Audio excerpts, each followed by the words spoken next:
नमस्कार दोस्तों, GK selection point Ramesh मोंड YouTube channel में आपका स्वागत है। साथियों, भारतीय राष्ट्रीय आंदोलन के अंतर्गत भाग 1 तथा भाग 2 आपके बीच प्रदर्शित किया जा चुका है और आज मैं आपके बीच लेकर आया हूं इसका भाग 3। 1885 में कांग्रेस की स्थापना से लेकर 1947 में भारत की स्वतंत्रता तक की समस्त घटनाएं मैं आपको मेरे इस YouTube चैनल के माध्यम से अलग अलग भागों में प्रदर्शित करूंगा। इसी क्रम में आज हम 2 बिंदुओं पर चर्चा करेंगे। पहला है उग्रवाद का उदय व कारण और दूसरा है बंगाल विभाजन 1905। वीडियो पसंद आए, मेरी मेहनत आपको अच्छी लगे तो वीडियो को लाइक किया करें, अधिक से अधिक साथियों में वीडियो को शेयर करें। चैनल पर नए हैं तो चैनल को सब्सक्राइब कर लें। जी हाँ, बेल का आइकन को जरूर दबाएं। बेल आइकन को दबाएंगे तो आपको हर बुधवार तथा शनिवार को सुबह 9 बजे मेरी वीडियो की नोटिफिकेशन सबसे पहले प्राप्त हो सकेगी। साथियों, कक्षा 10 हो, कक्षा 8 हो, कक्षा 12 तथा सभी प्रतियोगी परीक्षाओं में ये अध्याय जीके के अंतर्गत वेरी इंपॉर्टेंट है। भारतीय राष्ट्रीय आंदोलन से संबंधित अधिकांश प्रश्न परीक्षाओं में पूछे जाते हैं। तो शुरू करते हैं आज की वीडियो, भारतीय राष्ट्रीय आंदोलन भाग 3। हमारा पहला बिंदु है उग्रवाद या नव राष्ट्रवाद का उदय। देखिए साथियों, मेन पॉइंट्स इससे संबंधित जो परीक्षाओं में पूछे जाते हैं मैं आपके बीच प्रस्तुत कर रहा हूं। तो उग्रवाद का उदय जो है उसका जो काल माना जाता है वो माना जाता है राष्ट्रीय आंदोलन का द्वितीय चरण। 1905 से पहले तक कांग्रेस में उदारवादी नेताओं का प्रभाव था और 1905 के पश्चात से वर्ष 1919 तक कांग्रेस में उग्रवादी नेताओं का वर्चस्व रहा। अब देखिए, उग्रवाद की जो मशाल है वो किसके द्वारा जलाई गई थी? इंपॉर्टेंट क्वेश्चन है। तो बाल गंगाधर तिलक के द्वारा उग्रवाद की मशाल जलाई गई थी और राष्ट्रीय चेतना जगाने के लिए बाल गंगाधर तिलक ने धार्मिक रूढ़िता का सहारा लिया था। तो किसका सहारा लिया था? धार्मिक रूढ़िता का। अब ये प्रश्न आता है कि गणपति महोत्सव और शिवाजी महोत्सव का आयोजन किसने प्रारंभ किया? तो दोनों ही आयोजन जो है वो बाल गंगाधर तिलक के द्वारा प्रारंभ किए गए थे। वर्ष भी परीक्षा में आ जाता है। गणपति महोत्सव 1893 में प्रारंभ किया गया बाल गंगाधर तिलक के द्वारा और शिवाजी महोत्सव 1895 में प्रारंभ किया गया था बाल गंगाधर तिलक के द्वारा। अब देखिए, उग्रवाद का अगर आपको चरण पूछ लिया जाए तो द्वितीय चरण था और काल आ जाए तो 1905 से 1919 ईस्वी तक। द्वितीय चरण में स्वदेशी आंदोलन तथा क्रांतिकारी आतंकवाद का प्रारंभ हुआ।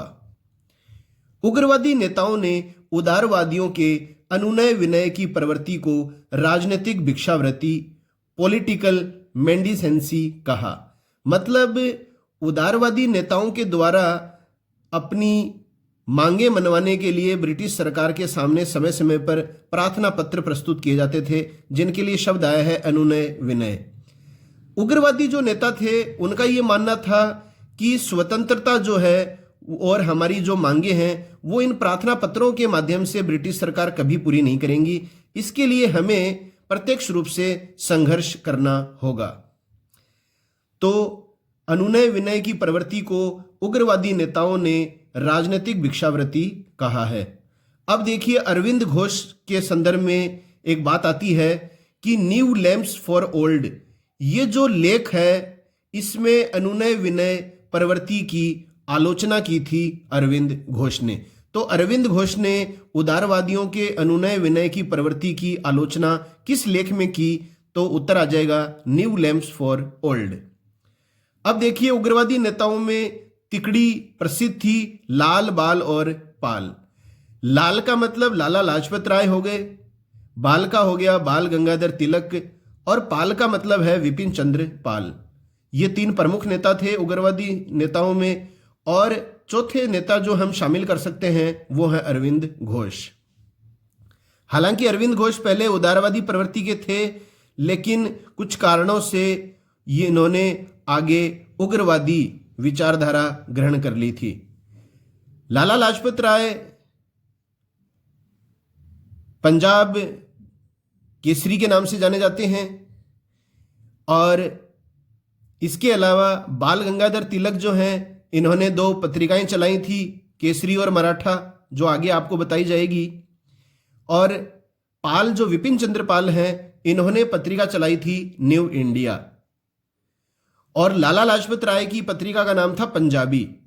ये 3 जो पत्रिकाएं थी, पंजाबी, केसरी और न्यू इंडिया, इन पत्रिकाओं के माध्यम से उग्रवादी नेताओं ने ब्रिटिश सरकार पर प्रहार किया, लोगों को जागरूक करने का कार्य किया। अब देखिए, उग्रवादी विचारधारा के उदय का कारण क्या था? कारण आपको परीक्षा में पूछे जाते हैं।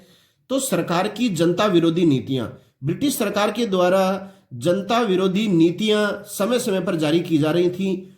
इसी वजह से उदारवादियों के स्थान पर एक नया वर्ग और उभर कर आया, उग्रवाद। 1896 में कपास पर से उत्पादन शुल्क की वापसी, ये भी एक ब्रिटिश सरकार की जनता विरोधी नीति का कारण था, और इसी कारण से उग्रवाद का उदय भारत में हुआ। इसके अलावा वायसराय लॉर्ड कर्जन की जो नीतियां थी, जैसे 1904 में विश्वविद्यालय अधिनियम ये लाए, और 1905 में बंगाल विभाजन की घटना हुई। इन घटनाओं ने भी उग्रवाद के उदय को जो है आश्रय प्रदान किया। इसके अलावा अंतर्राष्ट्रीय घटनाएं, जैसे 1896 में अबिसीनिया ने इटली को हरा दिया, और 1905 में जापान ने रूस को हरा दिया। तो इन अंतर्राष्ट्रीय घटनाओं के कारण भी भारत में उग्रवाद का उदय हुआ। भारतीय नेताओं ने जो है इन घटनाओं के बारे में जाना, और ये निर्णय लिया कि हमें अनुनय विनय प्रार्थना के स्थान पर जो है वो ब्रिटिश सरकार को यदि भारत से भगाना है तो नियमित रूप से संघर्ष करना होगा। इसके अलावा देसी भाषाओं के समाचार पत्रों ने भी राजनीतिक चेतना को बढ़ावा दिया। अब देखिए, इंपॉर्टेंट है, कलकत्ता के बंगवासी तथा पुणे के केसरी और काल अखबारों ने उदारवादी नेताओं की आलोचना की है। इसके अलावा पंजाबी केसरी और न्यू इंडिया ने तो उदारवादियों की आलोचना की ही है। इसके अलावा कलकत्ता के बंगवासी और पुणे के केसरी और काल अखबारों ने भी उदारवादी नेताओं की आलोचना की है। स्वयं देखिए, स्वामी विवेकानंद का नारा परीक्षा में पूछा जाता है कि कमजोरी पाप है, कमजोरी मृत्यु है। ये जो नारा है, ये विवेकानंद जी के द्वारा दिया गया था।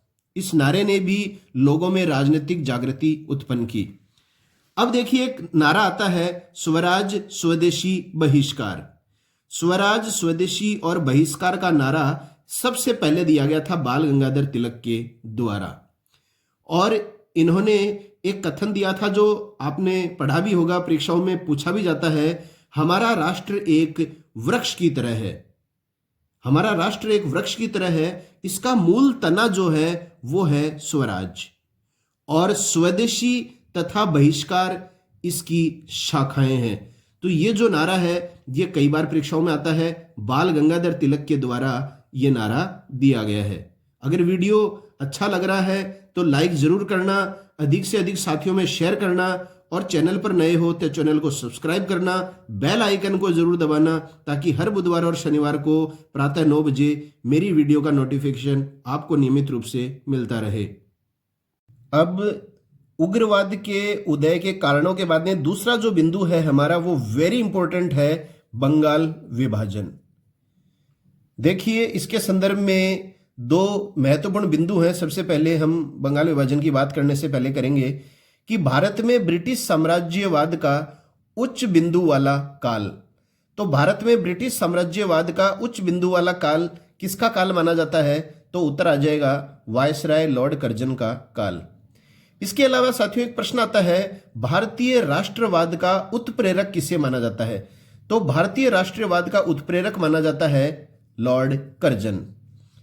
अब बात करते हैं बंगाल विभाजन की। तो इस समय बंगाल जो था वो भारत का सबसे बड़ा प्रांत था, और आप सभी जानते हैं कि नई दिल्ली से पहले भारत की जो राजधानी थी वो कोलकाता ही थी।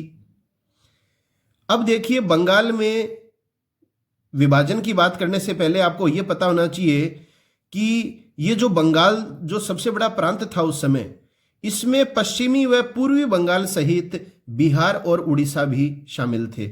एक तो पश्चिमी और पूर्वी बंगाल था, इसके अलावा बिहार और उड़ीसा जो थे वो भी इस प्रांत के ही हिस्से थे। और असम जो है वो 1874 में बंगाल से अलग हो गया था। अब देखिए, अविभाजित बंगाल को बंगाल तथा पूर्वी बंगाल में बांटा गया। देख लीजिए, सबसे पहला है नवगठित बंगाल में आधुनिक पश्चिम बंगाल, बिहार, उड़ीसा को शामिल किया गया। कलकत्ता इसकी राजधानी थी। और ये जो पश्चिम बंगाल था ये हिंदू बहुसंख्यक प्रांत था, इसमें हिंदू ज्यादा थे। और इस बंगाल में बंगाली आबादी गैर बंगालियों से कम हो गई थी। इसके अलावा दूसरा जो भाग था अविभाजित बंगाल का वो था पूर्वी बंगाल। पूर्वी बंगाल प्रांत को जो है वो जानेंगे हम कि दूसरे प्रांत को पूर्वी बंगाल व असम नाम दिया गया। इसमें बंगाल के मुस्लिम बहुसंख्यक जिले शामिल थे। तो बंगाल के जो मुस्लिम बहुसंख्यक जिले जो थे वो पूर्वी बंगाल में शामिल किए गए थे। इसी तरह से हिंदू बहुसंख्यक जो प्रांत था वो कौन सा था? पश्चिमी बंगाल। जिस तरह से पश्चिमी बंगाल की राजधानी कलकत्ता थी, उसी तरह से पूर्वी बंगाल की राजधानी क्या रखी गई? ढाका को बनाया गया। अब देखिए, पश्चिमी बंगाल का लेफ्टिनेंट गवर्नर किसे बनाया गया? ये सारे पॉइंट्स इंपॉर्टेंट हैं, आप सभी पॉइंट्स पर अच्छी तरह ध्यान केंद्रित करें साथियों। पश्चिमी बंगाल का लेफ्टिनेंट गवर्नर बनाया गया था एंड्रयू फ्रेजर को। और पूर्वी बंगाल का जो लेफ्टिनेंट गवर्नर बनाया गया वो बनाया गया था बेमफाइल्ड फुलर को। तो बेमफाइल्ड फुलर तो हो गया पूर्वी बंगाल का लेफ्टिनेंट गवर्नर और एंड्रयू फ्रेजर हो गया पश्चिमी बंगाल का लेफ्टिनेंट गवर्नर। अब ये जो पूर्वी बंगाल का लेफ्टिनेंट गवर्नर था बेमफाइल्ड फुलर, इसने मुसलमानों को अपनी चहेती पत्नी के रूप में उल्लेखित किया। तो किसने मुसलमानों को अपनी चहेती पत्नी के रूप में उल्लेखित किया है? तो वो है बेमफाइल्ड फुलर। इस प्रकार बंगाल विभाजन धार्मिक आधार पर भी हुआ था। तो धार्मिक आधार पर ही हुआ है। बंगाल को दो भागों में बांट दिया गया बंगाल विभाजन के तहत, पश्चिम बंगाल और पूर्वी बंगाल।